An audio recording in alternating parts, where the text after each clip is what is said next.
Hello and welcome to another episode of The Classical Republican. Alan Bloom wrote in The Closing of the American Mind that Martin Luther King was different from other black activists during the civil rights movement. He said that Martin Luther King drew his inspiration from the American founding. This was in contradistinction to other more radical activists like Malcolm X or the Black Panthers. However, some thought that Martin Luther King was becoming more radical, perhaps more Marxist, toward the end of his life. It is true that as a young man he admired the writings of Edward Bellamy, a late 19th century utopian socialist.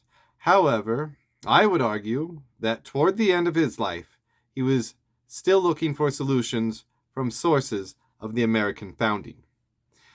The issue of his so-called radicalization centers around a book he wrote in 1967 called Where Do We Go From Here?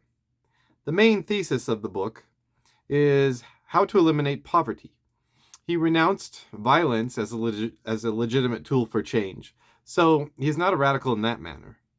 Marxists cannot claim him. The poverty he wanted to eliminate was for all races, and even notes that at the time there were twice as many poor whites than poor blacks. All of these recommendations would be applied to all Americans. He states that poor people must exert economic power and political power. What kind of economic power can poor people exert? Two different kinds. One is the power of the worker to form unions and withhold their labor. Another is the power of consumers to withhold their money in the form of boycotts. How would poor people exert political power? By organizing political majorities in districts and organizing in currently established political parties. He also calls for education, not just traditional education, but political education too. Martin Luther King called for government policy changes to abolish poverty. He writes, quote, "We must create full employment or we must create incomes. People must be made consumers by one method or the other," end quote. So he is calling here for guaranteed income or jobs guarantee. This still has a liberal frame of the situation. Perhaps he is looking ahead to the neoliberal definition of a citizen as a consumer. Or perhaps it is a classically Republican ideal of getting people an equal opportunity to be self-sufficient. In an appendix, he talks about education, employment, rights, and housing. In the education section, he makes an argument similar to Thaddeus Stevens' view on education. For education is what puts young citizens on an even playing field. You can watch my videos on Thaddeus Stevens to learn more about that. In the employment section, he talks about the need for jobs and multiple paths to training, certification, and higher education.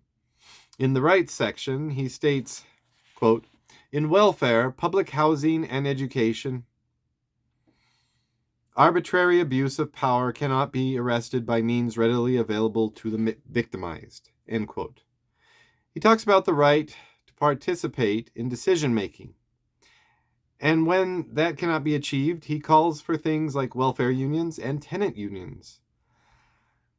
I had never heard of these things before, but it does seem like it would be an effective method of collective organization and decision-making. The last section is on housing.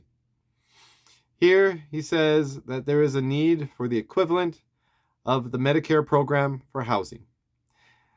That should please my anarchist and communist friends who say that housing is a right.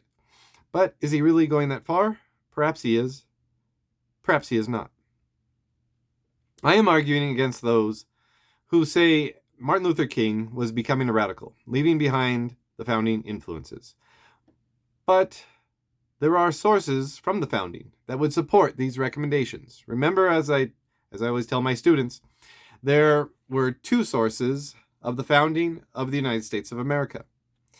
One was classical liberalism, and the other was classical republicanism. Classical republicanism contends that liberty is defined as non-domination, and in order to be not dominated in an economic sense, you must be self-sufficient.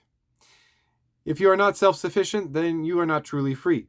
That is why there were originally landowning requirements for voting. Land was required for feeding yourself and those who depend on you. Just as that classical Republican James Harrington argued for the Venetian ballot and the agrarian reform, we need to be politically and economically self-sufficient. Owning land to feed yourself is no longer the case, but the need for economic self-sufficiency is still there for every citizen to be truly free from domination by others, including their employers. In that vein, he drew not from the radicalism of his day, but from a part of classical republicanism that may be called radical by some, especially classical or neoliberals, but not very radical when considering that classical republicanism was present at the founding.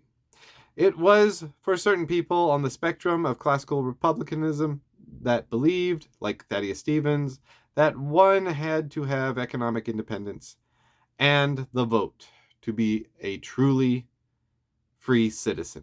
Happy Martin Luther King Day, and long live the Republic.